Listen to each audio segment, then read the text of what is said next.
তখন মধ্যরাত। ঘুমের মধ্যে চিত্রার মনে হচ্ছে কোনো সুঠাম দেহী মানুষ তাকে বুকের মধ্যে আষ্টেপৃষ্ঠে জড়িয়ে ধরে আছে।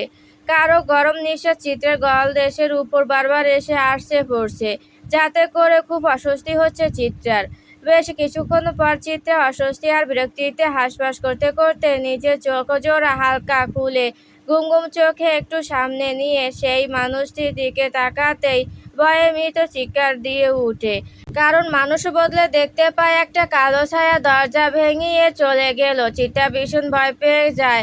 ভয়ে তার মাথায় যত সব ভুতুড়ে চিন্তা ভাবনা ঘুরপাক খায়। সে দোয়া দ্রুত পড়তে পড়তে কাঁপা হাতে রুমের ডিম লাইটটি অন করে। পাশে থাকা টি টেবিল থেকে পানির গ্লাসে নিয়ে ঢকঢক করে পুরোটা পানি শেষ করে। কিছুক্ষণ তীরে বসে থেকে ভাবে কে ছিল। তবে রুম জুড়ে ভেসে বেড়ালো একটা কড়া পারফিউমের ঘ্রাণ চিত্রার নাকে এসে বারংবার বাড়ি খায়, যা তার কাছে ভীষণ চেনা চেনা লাগতেছে। কিন্তু সে কিছুতেই মনে করতে পারতেছে না এটা কার পারফিউমের ঘ্রাণ। বেশ কিছুক্ষণ পর চিত্রা তার ভাবনা চিন্তা গুলোকে একপাশে রেখে লাইট অফ করে আবারও শুয়ে পড়ে। অপরদিকে তখন রাত প্রায় 2টা বেজে 36 মিনিট। শাওনের চোখে কোনো ঘুম নেই। সে শুধু বিছানা জুড়ে এপাশ ওপাশ করতে থাকে। তার মাথায় সকালে সেই শাড়ি পরিহিত চিত্রার মায়াবী মুখটাই ভাসতে থাকে বারংবার। কি অপরূপ তার সৌন্দর্য! মাখনের মতো উজ্জ্বল গায়ের রং, টানা টানা দুটো হরিণের মতো চোখের সাথে টনটনে লম্বা সরু নাকের নিচে সদ্য বৃষ্টিতে ভেজা গোলাপের পাপড়ির মতো ওষ্ঠদ্বয়, কোমর ছাড়িয়ে পড়া বিশাল লম্বা খসখসে একগাছি চুল, আর আটসাঁট হয়ে শাড়ি ভাঁজে লুকিয়ে থাকা ঢেউ খেলানো কোমরটা। উফ, আর ভাবতে পারে না শাওন। এসব ভাবতে গেলেই তার যেন দম বন্ধ হয়ে যাচ্ছে। সে মুহূর্তে শোয়া থেকে উঠে দাঁড়ায়, আর কোনো কিছু না ভেবে অগ্রসর হয় চিত্রার রুমের দিকে। উদ্দেশ্য এক পলক সে মায়াবী মুখটাকে একটুখানি দেখার। মনের মধ্যে হাজারো ভয় আর জড়তা নিয়ে শাওন চিত্রার রুমের সামনে এসে দরজাটা হালকা ধাক্কা দিতে খানিকটা খুলে যায়। মৃদু হাসে, মনে মনে আওড়ায়, পাগলি মেয়ে একটা, দরজাটা পর্যন্ত লক করেনি। আবার কিভাবে নিজে নিজে মুচকি হেসে নীরবে রুমে প্রবেশ করে। দরজাটা ভেতর থেকে বেরিয়ে দেয়। রুমের দক্ষিণে জানলার একপাশের পর্দাটা হালকা সরানো, যার কারণে বাইরে থেকে স্বচ্ছ চাঁদের আলো এসে রুমের মধ্যে রাজ করতেছে। শাওন ধীরে পায়ে এসে চিত্রের পাশে নিঃশব্দে বসে। খানিকক্ষণ পর বাহাত চিত্রের মাথার দিকে প্রসারিত হয়ে আশোয়া হয়ে তার মুখের দিকে তাকিয়ে থাকে। দৃশ্যমান হয় চিত্রার নিষ্পাপ ঘুমন্ত মুখোশী, যা শাওনের কাছে দুনিয়ার সকল সৌন্দর্যের ঊর্ধ্বে মনে হয়। রুমের মধ্যে এসি অন থাকার পরও চিত্রার মুখে বিন্দু বিন্দু ঘামের কণা ফুটে উঠেছে, যা চাঁদের আলোয় মুক্ত দানার মতো চকচক করতেছে। কিছু অবাধ্য চুল চিত্রার মুখে লেপ্টে আছে। শাওন পরম যত্নে সেগুলোকে তার কানের পাশে গুজে দেয়। তাকিয়ে থাকে অপলক, ভাবতে থাকে একটা মানুষ কিভাবে এতটা সুন্দর হতে পারে, কিভাবে তার সবকিছুতে এতটা মায়া জড়িয়ে থাকতে পারে। ভাবনার মাঝে শাওন হঠাৎ কিছুটা ঝুঁকে নিজের জামকালো উষ্ণ ঠোঁটজোড়া গভীরভাবে ছোঁয়ায় চিত্রার কপালে। মৃদু কেঁপে উঠে চিত্রা। ঘুমের মধ্যে একটু নড়েচড়ে কাত হয়ে শুয়ে গিয়ে শাওনের বাঁ হাতের উপর মাথা রাখে শুয়ে পড়ে। শাওন আশোয়া হয়ে হালকা ঝুঁকে থাকার কারণে চিত্রার মুখও শাওনের হৃৎপিণ্ড বরাবর হয়। চিত্রার প্রতিটা উষ্ণ নিঃশ্বাস শাওনের বুকে এসে বাড়ি খায়। শাওনের শরীর ঝাঁকি দিয়ে উঠে। তার মনে হয় এইমাত্র সে বুঝি 420 বুলডোজের শক খেলো। সে স্তব্ধ হয়ে যায়। তার শ্বাস প্রশ্বাস দ্রুত চলতে শুরু করে। মস্তিষ্ক নামক যন্ত্রটা একেবারে কাজ করা বন্ধ করে দেয়।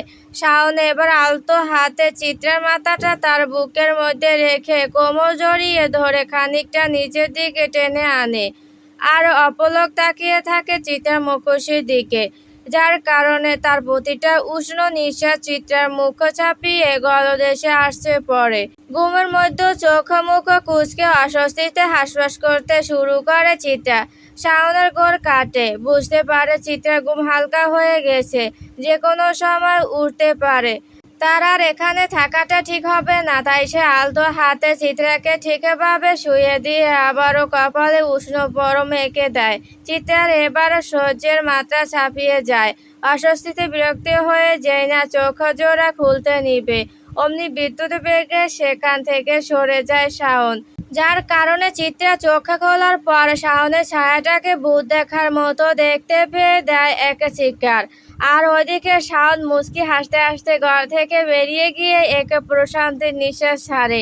পরদিন সকালবেলা চিত্রা ঘুম থেকে উঠে ফ্রেশ হয়ে সিঁড়ি বেয়ে নিচে নামতে নামতে দেখতে পায় শাওন আর তার ভাই কবির টেবিলে বসে নাস্তা করতে করতে গল্প আর হাসিতে মগ্ন। চিত্রা নীরবে গিয়ে কবিরের পাশে চেয়ারটাতে বসে। শাওন আর চোখে তাকায়। কবির মুচকি হেসে বোনের উদ্দেশ্যে প্রশ্ন ছুড়ে, ঘুম ভাঙলো তবে? চিত্রা বিনিময়ে ভাইয়ের দিকে তাকিয়ে মুচকি একটা হাসি উপহার দেয়। জাহানারা বেগম রান্নাঘর থেকে এসে চিত্রার প্লেটে সকালের নাস্তা তুলে দেন। মেয়ের মুখের দিকে তাকায়। বাঁ হাত দিয়ে মেয়ের মুখটা খানিকটা উঁচু করে নিজের সামনে ধরে জিজ্ঞেস করে, কিরে তোর চোখ মুখ এমন লাল হয়ে আছে কেন? রাতে কি ঘুম আসনি নাকি?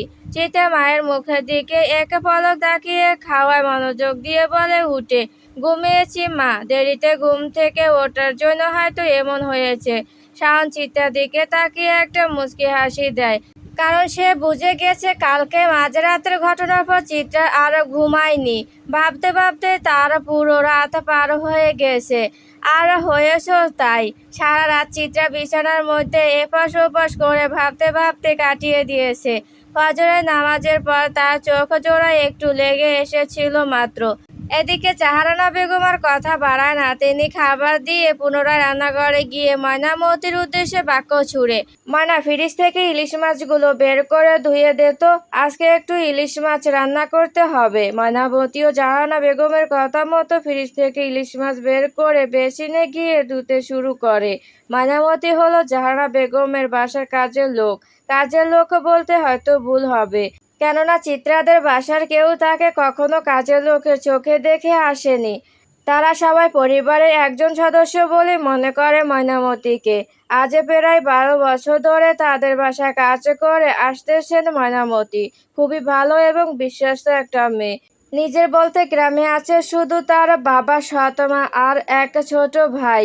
আজ থেকে প্রায় 14 বছর আগে যখন ময়নামতি সবে স্কুল ছেড়ে কলেজে পা দিয়েছিল, তখনই তার বিয়ে হয়। বিয়েটা ছিল ভালোবাসার। দুজন দুজনকে খুব ভালোবাসতো। পরে পরিবারের অনুমতিতে তারা বিয়ে করে নেয়। ছেলে এক কোম্পানিতে ডেলিভারি ম্যানের চাকরি করত। বেশ সুখে চলছিল তাদের সংসার, কিন্তু সেই সুখ আর বেশি দিন সইল না ময়নামতির কপালে। বিয়ের 1 বছরের মাথায় তার স্বামী অ্যাক্সিডেন্টে করে মারা যায়। আর সেখান থেকে শুরু হয় ময়নামতির জীবনের এক কালো অধ্যায়।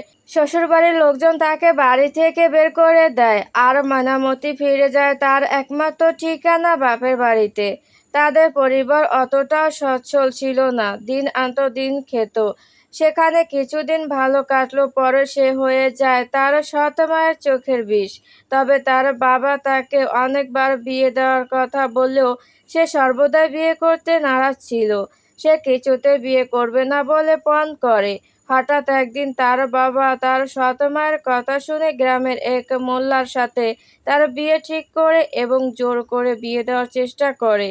ঠিক সেদিনই ময়নামতি নিজের প্রাণ নিয়ে বাড়ি ছেড়ে পালিয়ে যায়। আর সৃষ্টিকর্তার অশেষ রহমতে সে জাহানারা বেগমদের বাসায় ঠাঁই পায়। জাহানারা বেগম খুবই মমতাময়ী একজন নারী। তিনি ময়নামতিকে নিজের মেয়ের মতো স্নেহ করেন। জাহানারা বেগম এবং তার স্বামী আমজাদ আহমেদ দুজনে মিলে ময়নামতিকে অনেক বুঝিয়েছেন বিয়ে দেওয়ার জন্য, কিন্তু সে তার সিদ্ধান্তে অটল ছিল। সে কোনোদিন আর দ্বিতীয় বিয়ে করবে না। তার মতে তার ভালোবাসার মানুষটা হয়তো নেই, কিন্তু তার ভালোবাসা এবং ভালোবাসাময় স্মৃতিগুলো এখনও সেই আগের মতোই তরতাজা আছে, যা সে কখনোই ভুলতে পারবে না। আর এগুলো নিয়ে বাকিটা জীবন কাটিয়ে দিতে চায় ময়নামতি। আজকে শুক্রবার, জুম্মার দিন। আজানের সময় হয়। কবির আর শাওন দুজনে একসাথে বাড়ির পাশের মসজিদে নামাজ পড়ার জন্য বের হয়। দুজনের পরনে সাদা ধবধবে পাঞ্জাবি।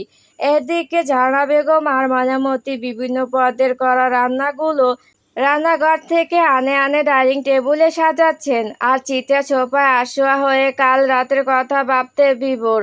মসজিদ কাশা হয় কিছুক্ষণের মধ্যে কবির আর শাওন নামাজ শেষ করে ফিরে আসে। জাহারা বেগম তাদেরকে খাওয়ার উদ্দেশ্য টেবিলে বসতে বলে।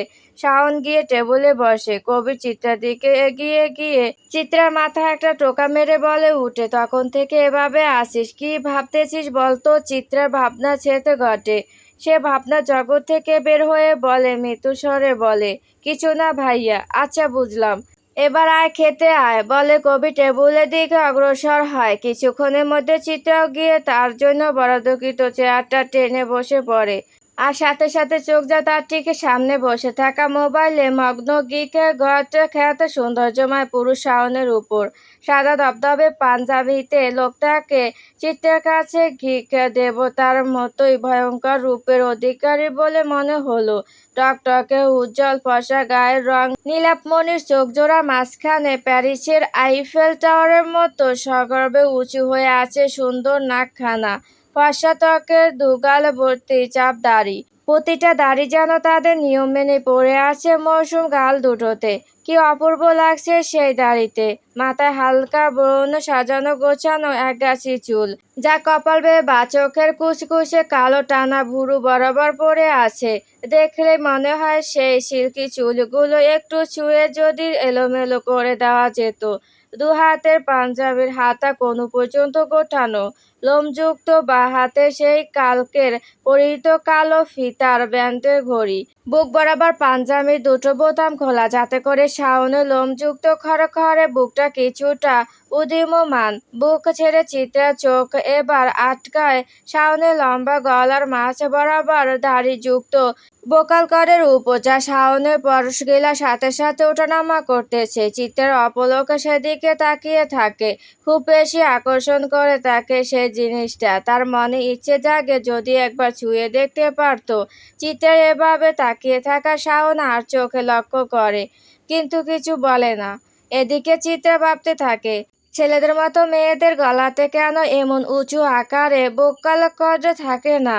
আচ্ছা, তাদের কি এটার প্রয়োজন পড়ে না? চিত্রার ভাবনা ছেড়তে ঘটে জাহারা বেগমের কথায়। তিনি কবির উদ্দেশ্যে বললেন, তোর আব্বুর সাথে কি তোর কথা হয়েছে বাবা? সকাল থেকে মানুষটা আজকের কল দেয়নি। তখন আমি দিলাম, তাও ধরলো না। কপালে চিন্তার ভাঁজ ফেলে বলতে বলতে প্লেটে খাবার বেড়ে দিচ্ছেন উনি। কবির মায়ের উদ্দেশ্যে বলে উঠল, বাবার সাথে একটু আগে আমার কথা হয়েছে মা। বাবার আসতে আরো 2-3 দিন লেগে যাবে, আর আজকে একটা গুরুত্বপূর্ণ মিটিং আছে, যার কারণে হয়তো ফোন ধরতে পারেনি। চিন্তা করো না, মিটিং শেষে অবশ্যই যোগাযোগ করবে। জাহরা বেগম চুপচাপ সবার প্লেটে খাবার তুলে দেয়। সবাই খাওয়া শুরু করে। চিত্রা অল্প কিছু খেয়ে উঠে যেতে নিলে জাহরা বেগমের ধমকে আরো কিছু খেতে বাধ্য হয়। চিত্রা খাওয়া শেষ করে বেসিনের কাছে হাত ধুতে চলে যায়। এরই মধ্যে শাওনও নিজের খাওয়া শেষ করে বেসিনের কাছে চিত্রের পাশে ঘেঁষে দাঁড়ায়, আর হাত ধুতে ধুতে দুষ্টামি ভরা গলা চিত্রের কানের কাছে ফিসফিসিয়ে বলে, তখন ওভাবে আমার দিকে তাকিয়ে কি দেখেছিলি? এমনভাবে তাকিয়েছিলি মনে হচ্ছিল চোখ দিয়ে গিলে খাবি বুঝি। হঠাৎ চিত্রের পাশে ঘেঁষে দাঁড়ায়, আর তার বলা কথায় চিত্রা কিছুটা অপ্রস্তুত আর লজ্জা পড়ে যায়।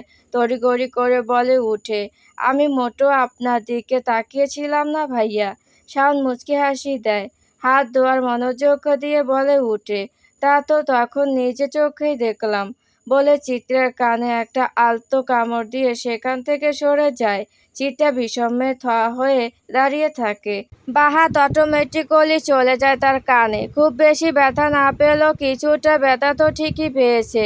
সে বেসিনের সামনে আয়নার দিকে তাকিয়ে দেখে কানটা পুরো লাল হয়ে গেছে, সাথে দুটো দাঁতের দাগও বসে গেছে। চিত্রা কিছুতে বুঝতে পারে না শাওন এটা কি করে গেল তার সাথে। হঠাৎ চিত্রার মাথায় এসে বাড়ি খায় কাল রাতের ঘটে যাওয়া ঘটনার কথা। কাল রাতের পারফিউমের সুন্দর ঘ্রাণটা এখন সে শাওনের কাছ থেকে পেল। চিত্রার মনে পড়ল, এই পারফিউমের সুঘ্রাণটা একমাত্র সে শাওনের কাছে গেলেই পায়। কেমন একটা অন্যরকম সুগন্ধ, যা সে আজ পর্যন্ত কারো কাছে পায়নি। গন্ধটা চিত্রা ভীষণ পছন্দের, তবে কখনো পারফিউমের নাম জানা হয়নি তার। চিত্রা ভাবতে থাকে, তাহলে কি কাল রাতে শাওন ভাইয়া? আর কিছু ভাবতে পারে না চিত্রা। তার মাথা ব্যথা শুরু হয়ে যায়।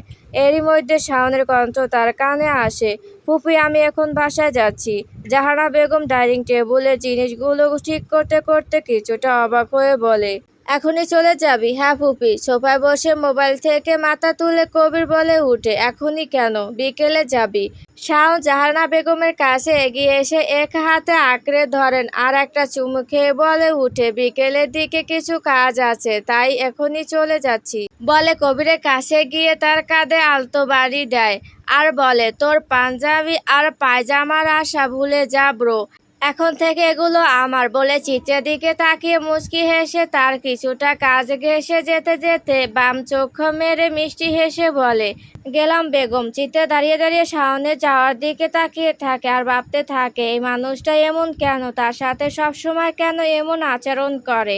কিছুই বুঝতে পারে না সে। জাহানারা বেগম একগাল হেসে বলে, পাগল ছেলে একটা, হুঠাৎ এসে হুঠাৎ চলে যাওয়ার স্বভাবটা আর গেল না। জাহানারা বেগম শাওনকে আর কিছু বলেনি, কারণ উনি জানে শাওন যেহেতু যাবে বলেছে তো তাকে আর কোনোভাবে আটকানো যাবে না। সে বরাবরই এমন, হুঠাৎ চলে আসবে আবার হুঠাৎ চলে যাবে। জাহানারা বেগম এবার ময়নামতির উদ্দেশ্যে হাঁক ছাড়ে, ময়না তুই আগে খেয়ে নে, তারপর বাকি কাজগুলো সারিস। ময়নামতি প্লেটগুলো নিয়ে রান্নাঘরের দিকে যেতে যেতে বলে, না আম্মা, আগে হাতে কাজগুলো সেরে নেই, তারপরে খেয়ে নিব। জাহানারা বেগম কিছুটা উচ্চ গলায় বলে উঠে, আগে খেয়ে নে, তারপর বাকি কাজগুলো করিস। খাবার একেবারে ঠান্ডা হলে খেতে ভালো লাগবে না পরে। ময়নামতি এবার সম্মতি জানিয়ে বলে, আচ্ছা আম্মা। জাহানারা বেগম শাড়ির আঁচল দিয়ে হাতে মুছতে মুছতে রুমে চলে যায়। আর এদিকে চিত্রা এসে কবিরের পাশে সোফাতে বসতে কবির আদরে সুরে ইনোসেন্ট একটা ফেসে নিয়ে বলে উঠে, বোন, আমার চুলগুলো একটু টেনে দে না। চিত্রা মুচকি হাসে। সে জানে শুক্রবার মানে আর কিছু করুক বা না করুক, তার ভাইয়ের চুলগুলো তাকে ঠিকই টেনে দিতে হবে। এটা তার প্রতি শুক্রবারের কাজ। চিত্রা মুচকি হেসে বলে, আচ্ছা দাও। কবির লম্বা চোপার এক হাতলের উপর তার পা জোড়া তুলে দিয়ে আরেক হাতলের কাছে বসা চিত্রার কোলে মাথা রাখে। চিত্রা পরম যত্নে তার ভাইয়ের চুলগুলো হালকা টেনে দিতে আর বিলি কাটে দিতে শুরু করে। এদের দুই ভাই বোনের সম্পর্কটা ভীষণ মিষ্টি। বোনের বিষয় অন্যতম জিনিসটাও খুঁটিয়ে খুঁটিয়ে দেখা কবিরের স্বভাব। তার মতে সে তার একমাত্র বোনের বিষয়ে কোনো রিস্ক নিতে প্রস্তুত নয়। চিত্রা এবার ঢাকা বিশ্ববিদ্যালয়ে বাংলা বিভাগে ভর্তি হয়েছে। তাকে ভার্সিটিতে নিয়ে যাওয়া এবং আসার পুরো দায়িত্বটা স্বইচ্ছে কবির নিচের কাঁধে নিয়েছে। প্রতিদিন বোনকে ভার্সিটিতে দিয়ে নিজে অফিসে যাওয়া এবং ভার্সিটি শেষে অফিস থেকে এসে বোনকে বাসায় নামিয়ে আবারও অফিসে যাওয়া, এত কিছুর পরও ছেলেটার মধ্যে কোনোদিন বিন্দু পরিমাণও বিরক্তিবোধ নজরে পড়েনি চিত্রা ও তার বাবা মায়ের।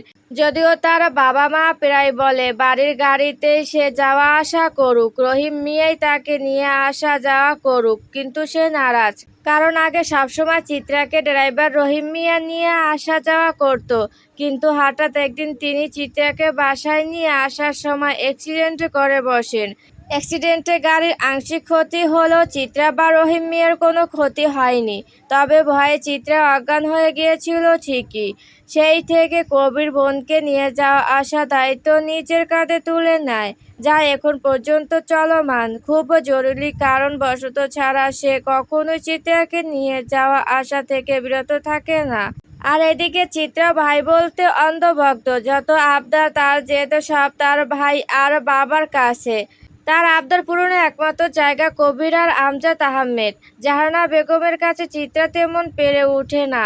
এদিকে চিত্রা কবিরের মাথা বিলি কেটে দিচ্ছে আর হাজারটা প্রশ্ন করতেছে। কবির তার পুরো মনোযোগ ফোনের মধ্যে রেখে বোনের প্রতিটা প্রশ্নের উত্তর দিচ্ছে। কি সুন্দর তাদের ভাই বোনের সম্পর্ক, ইস কারো নজর না লাগুক।